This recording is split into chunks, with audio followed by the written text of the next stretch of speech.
Good morning, this is Shelby Law with the Great Basin Fire Potential Briefing for Monday, June 15th, 2020. The main fire potential impacts for the next couple of days continue to be some strong gusty winds and low relative humidities for Utah and Nevada. We'll look in depth a little bit closer at those winds, but stronger winds expected for tomorrow, particularly over Utah, than today, but still a gusty, dry day out there for this afternoon. And then further north over Idaho, we are expecting cooler, more showery type weather to some extent today, and more widespread tomorrow as a cold front comes through the northern half of the geographic area. Yesterday, just saw a few little showers up north over far western and northern Idaho, with a few lightning strikes there north of Boise. Fire activity continues to be the busiest over portions of northwest Utah, where we have seen some larger fires being influenced by those stronger winds in place over the last couple of days. Lighter initial attack over Nevada and Idaho. Observed precipitation for the past 14 days is shown here. This is what we've seen so far in June. Some heavier amounts there over the western Idaho mountains and over the higher elevations of Utah. These areas have seen certainly above normal amounts for the time of year, as June is generally a drier month, especially over Utah and Nevada. Still some very dry areas over western Utah, southern Utah, and much of central and southern Nevada. Current ERCs are on the upward trend over most of the southern Great Basin, with those warm, dry, and windy winds we've seen over the last couple of days. These will continue to move upward for another day today before temperatures decrease a bit as that cold front comes through, or begins to come through tomorrow through Wednesday. We'll see those values moderate just a bit by midweek. Taking a closer look here at a couple of areas in Utah, northwest Utah, where we've seen some of those larger fires. We did see the values come down with that precip we had last week, but they have been increasing rapidly over the last couple of days. Same thing for far southwest Utah, where those values have generally been above normal all season, and they remain quite a bit above normal for the time of year. This morning's satellite imagery is showing this area of low pressure pretty far still off the coast. That's going to be impacting us over the next couple of days.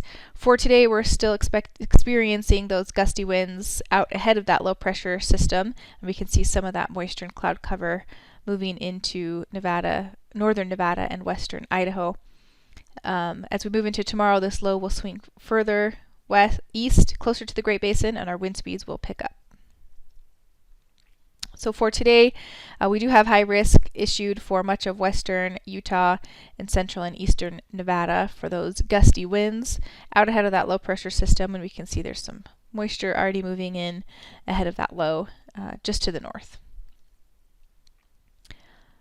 Taking a closer look at those gusty winds, here we're seeing the strongest winds there over western Utah, eastern Nevada. We will see some strong winds over western Nevada, but the relative humidities might not be quite low enough for red flag criteria as some of that moisture begins to move in. The image on the right shows minimum relative humidities for this afternoon. And we can see the lowest relative humidities are going to be in southeast Utah, there where the single digits are, and then in the low teens for much of Utah and Nevada.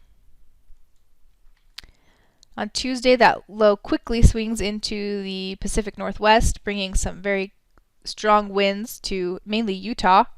On Tuesday, we have high risk issued for much of central and southern Utah and eastern Nevada for that increase in southwest winds.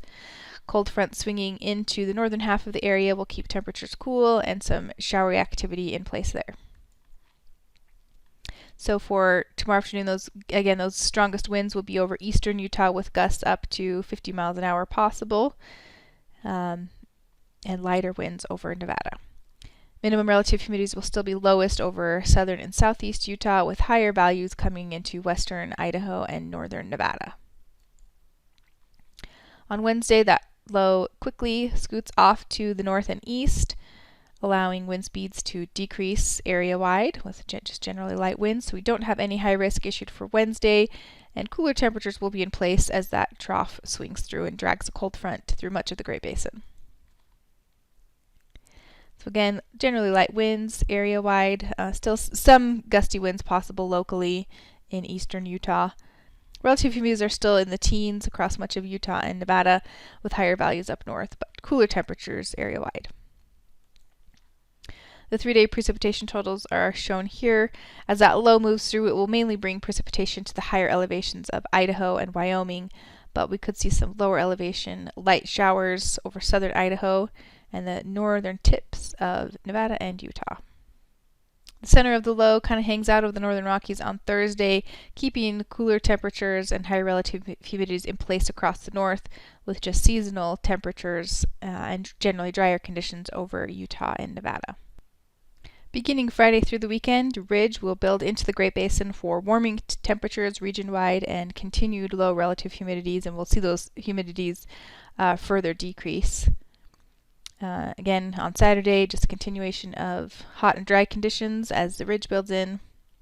And that ridge will remain in place through the weekend, so hot temperatures coming this weekend after some mild temperatures this week.